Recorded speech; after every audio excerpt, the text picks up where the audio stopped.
Welcome back, Village, to another episode of Jedi Learning with Baba Kintu. And today we will do part two of one of our recent posts that actually got a lot of attention and got a lot of support. And this is part two of Decoding Disney's Soul. Now, even in that particular video, we didn't know, how people would respond to it, but we knew at that time there was so much information that we had to leave out that we would be doing a part two then. And then when we saw the response from the village, we said, oh yeah, well, we don't have any choice, as a matter of fact, other than to do a part two. So I'm not going to mince any words right now. I'm just going to get straight right into the juice. And we're going to leave off at the numerology because there was a lot more numerology and symbology that was in that particular movie that we weren't able to touch on the last video. Now, we already told you a little about 22 and the master number and it being a double, and it's showing a mirroring, and it's showing that it was always in control in the first place. But we didn't really do 7 that much. We didn't go too deep into 7.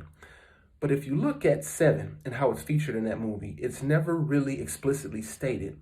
But 7 was the probably, if not 22, 7 was the most important number in the movie. Why is that? Because remember when we said you had to get the 7 patches before you could become a true human? You would always have those 6 that you would be given by the counselors up in the great before. But you couldn't be a human until you got number 7. Now, number 7 being called the God number throughout history and just through various cultures and civilizations, 7 has always been sacred. If we just look at how we use the number 7 in our culture right now, it's extremely significant. There are 7 days in the week. You might take that for granted, but the ancient Kemites used to have 10 days in a week. There's also the 7 liberal arts, which we preach here and teach here at the JED Institute of Learning: grammar, logic, rhetoric, arithmetic, geometry, music, and astronomy. Those 7 liberal arts will help you to expand your entire being so that you can go then and study higher levels of consciousness. After that, you also have Roy G. Biv, which are the colors of the rainbow: red, orange, yellow, green, blue, indigo, violet. Also, the 7 chakras are the 7 wheels. Okay, these are power centers, if you are not familiar with it, throughout your body that allow you to reach extra levels of consciousness and sensory perception. So your crown chakra is your 7th chakra. And by going through the crown chakra, you are basically able to elevate outside of the physical 3rd dimension and then excel on into higher levels where it's just pretty much vibration, whether it's light or sound. It really doesn't matter. But that is almost opposite in this movie because when you get to 7, you get to go back down into the 3rd dimension. So you go from being this free-spirited entity to shrinking down into a lower vibratory frequency into a human. So that's a little thing that the movie I didn't agree with too much. I didn't like that part too much. But we can continue with the 7s. We can go into continents. There's 7 continents. And some people may argue with that. I'll even argue with that. But, as it's stated right now, that's how many we have. So the 7 is featured prominently. But that's not the most important thing that I want to talk about the 7. I want to talk about it in its relationship to the 22. Because something very, very special happens when 22 gets their 7th patch. Because if you take the number 7 and you divide it into 22, or I guess you divide 22 into 7 pieces, I would like for everybody to go and punch that into their calculator and then tell me what they get. I'm going to wait for a second, let you do your thing. Okay, you got it yet? Bow. 3.14159. Etc., etc., etc. What is that?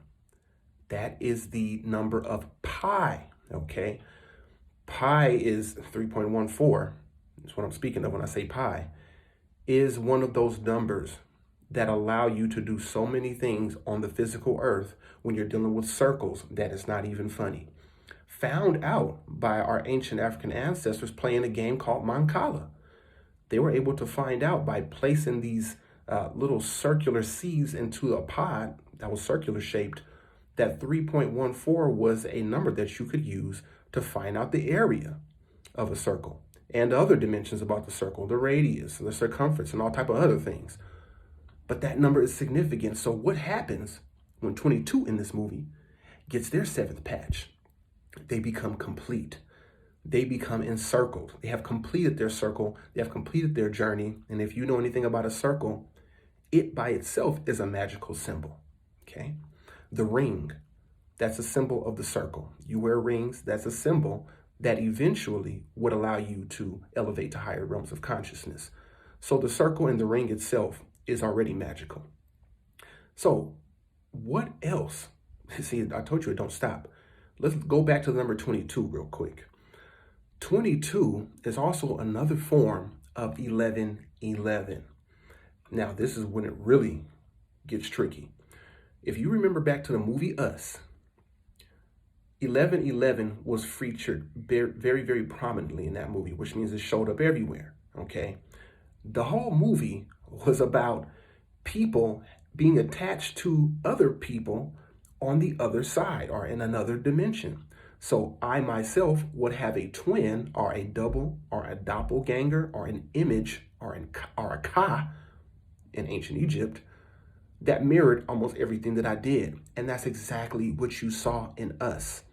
You saw people on the top being controlled by or having some relationship to these exactly identical people or entities below ground.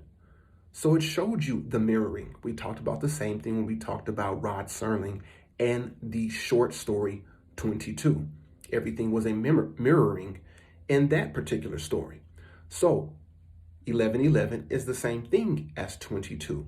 And you see the same scenario playing out in Soul, where you have people that are walking around on the earth being mirror images of themselves on another side. Okay, either the great beyond or the great before, but they're tethered to another entity. Okay, I say tethered and I put in exclamation points because that was a term that was used often in the movie Us. So you get to see how this stuff is all starting to tie in right now. And if you missed it the first time, go back and watch these movies again and do some research on exactly what I'm talking about. And you will see exactly what time it is. Okay, it's about 11:11. But now, as we continue, like I said, it does not stop there. Since this also is an educational channel, we want to talk about how this movie related to education. It was actually all about education. Number one, it was about learning about yourself so that you could become enlightened, which nothing could be further from the truth. The number one rule is man, know thyself. Woman, know thyself. But here we start off in a classroom where the main character, Joe, is teaching a music class and he is watching a little girl play the saxophone and she just starts to go off script and just starts playing these beautiful notes that even he's amazed at. But he realizes, and this is your first glimpse into this, that she's going into the zone. Later on in the movie, he comes in contact with this student again, except this time it's no longer Joe. He's being inhabited by 22. Tina Fey's voice, okay? So now he's speaking to this student of his who happens to come to his house for some strange reason, which now that I think about it, that's kind of weird. But anyway, she shows up to his house for some reason, and 22 in the body of Joe opens the door in a surprise and says, okay, what do you want? So then she starts to tell him, and then, she's kind of apprehensive, I should say Joe is kind of apprehensive about letting the student in. And the real Joe as a cat is saying, who is it? Let me know what's going on. So then they ask the young woman how she feels about school. And this is when the heat gets turned up. She says, I don't really like school too much. I feel like it doesn't allow me to blossom the way I need to. So then 22 in the body of Joe starts to say, wow, I like this girl. And then she then says, or 22 in the body of Joe says, see, I can get kind of confusing. Well, you know what I think about public education? I think public education is like a rattling of a stick inside of a bucket. But they don't really tell you too much more about that. But then she goes on to say, public education stifles any opposition or any form of dissent, which is absolutely true. State-sponsored education does stifle any type of opposition or dissent, because that's what it's supposed to do. It's designed to do just that. But let's unpack a little bit what Joe, inhabited by 22, meant by that statement. The actual true statement is humans are like swine, and advertising is like the rattling of a stick inside of a bucket. Basically saying people are dumb, and that if you just rattle a stick inside a bucket and call it advertising, they'll come running, okay? So they kind of take that saying out of context and place it into this, but they're trying to hit something home, okay? Which is a breaking away of your mind, releasing of your mind from the traps of anything that's been placed on you, okay? So they're talking about releasing everything you've been programmed to be and try to elevate. And you might say, well, Barbecue 2, why are you going so hard against public education? This isn't me. I didn't write this movie. I'm just reporting out to you what the movie says on its own. Go talk to the writer. He's the one who wrote this. And if you look at the creator, once again, we said he is very heavily into the field of psychology.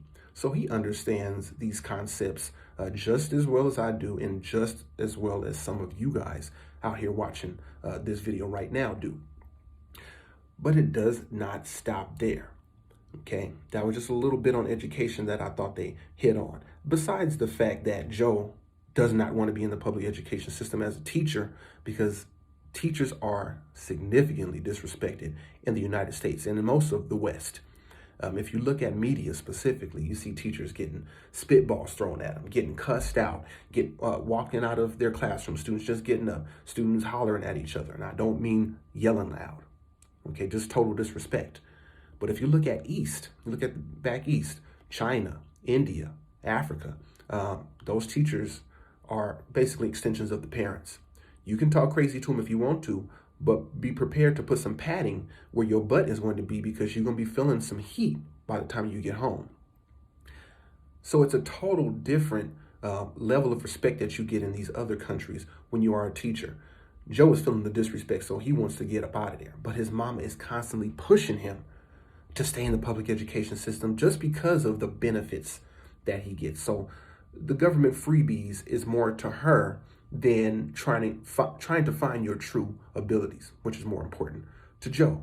So you see that push and pull between state-sponsored education and then allowing yourself to educate yourself, if that even makes sense. You see that battle going back and forth. So a lot of interesting points in this movie if you really sit down and look at it. Another thing I want to hit on, and this goes back to the accents that we discussed last time. We talked about how anybody official has to have this quote-unquote British accent in the movie. From the gods to the people going in and out of the zone. I forgot what they were called, but they were some type of counselors that they had physical bodies, but they could also go in the zone at will and also help the lost souls. But those people also had British accents. But there was another character who, I don't remember their name exactly, might have been Terry or something like that, who was the accountant. But this character had an Australian accent. And what was their job?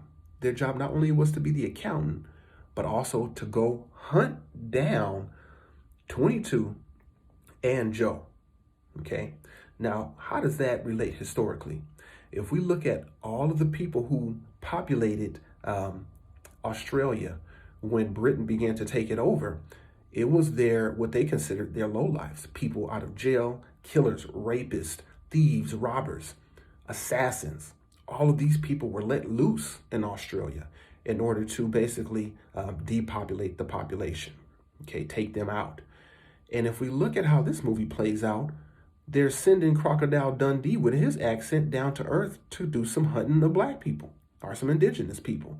22-2, who's the master? So historically, this is lining up physically, spiritually, mentally. It's all lining up in this particular movie. So take another look at that. And if you know your history, you will say, wow, this is crazy. But now is not the time for your tears, like I always tell you. Because the next part, and this is what I thought was very, very interesting, was that the gods were not only having British accents, but these particular gods were almost all the same. So it was like a transgender deity. So it had male parts and it had female parts. and it would kind of interchange between those parts in and out of the movie. Now, you might say, well, I can see where you're going with this. Are you anti-LGBT? That's not the discussion here, because what I'm about to hit you with might surprise you. They actually got that part right. You might be saying, some people falling off their chair right now, like, you got the gods being transgender and you think that's right? What I'm saying is, there have been transgender deities throughout history. If we look at the ancient Kemites, you would see some transgender deities. If you look at Bes, it was a male deity because it had muscles and it was about war, but it also had breasts to show its nurturing side. It would also help to raise the children, okay? So Bes was transgender, if you want to call it that. If you look at the ancient Indian systems, a ton of those deities were either androgynous or transgender. Because what we're looking at, as if somebody has the power to have both sexes, they are looked at as spiritual and magical and so rare to the point where they have to be elevated to the level of a god. So you can see now how that starts to play out in this movie as well. But not only that, transgender deities are still alive and kicking today. If you look at Southeast Asia, they have these celebrations where they celebrate these, what they call ladyboys. And these ladyboys are essentially men that dress up in female attire. And a lot of those men are worshipped as gods on earth. So although some people may not agree with it, this is actually happening, and it actually is a very, very powerful form of spirituality in a lot of different cultures. So I just wanted to point that out because I thought, once again, the village would find that fascinating in this particular movie. So this has been a wonderful breakdown, a wonderful decoding of a pretty good movie. And people have been so supportive of these types of videos. We might do some more breakdowns so you can find out what you are truly watching when you watch a lot of these quote unquote cartoons geared to the children. Once again, this was Babakin 2 with another episode of Jedi Learning. We hope you enjoyed the breakdown and the decoding of Disney Pixar's movie Soul, and we hope to see you again in the very near future. And we also want you to remember that anyone can learn to learn. Peace.